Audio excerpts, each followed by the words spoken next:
Alright, so for yet another generator test, what I've done now is I bypassed the field. So, although it might seem complicated, it's not. You just have two wires coming from the generator. One is the input, one is the output.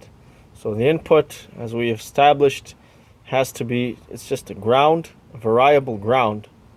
So instead of just having constant 12 volts ground, or negative in this case, it's got maybe 8 or 10, 12, 14, maybe more or less, depending on the necessity of the car. So the battery charges, it shuts off. Battery discharges, it turns on again. And that keeps, that cycle, that keeps repeating. And that ensures the battery remains charged, but not overly charged. Right? So the input, we established that the input is the problem. So instead of having a variable output, I'm just giving it 12 volts direct, just 12 volts constant. So that's the only thing I'm changing. I've reconnected the output, as you can see. And I've got an alligator clip just hooked up there, ready to go. And I want to see if it increases the voltage of the battery. So what I'm doing is, and you got to be careful with this, sort of. I've got nothing to regulate the amount of charge. So electricity works through the magnetism, which is the faster a magnet is turning, the faster, the stronger the electrical current produced. It's all about speed.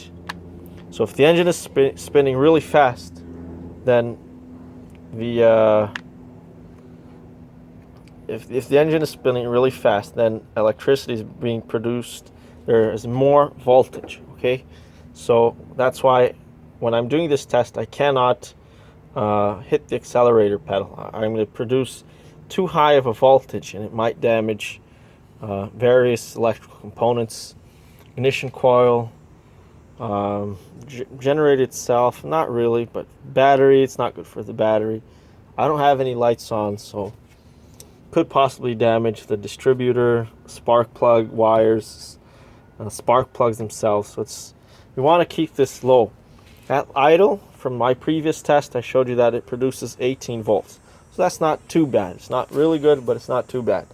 I want to keep it at that, and then I'm going to test the voltage at the battery. I want to see if it increases. Right now we're at 12.58.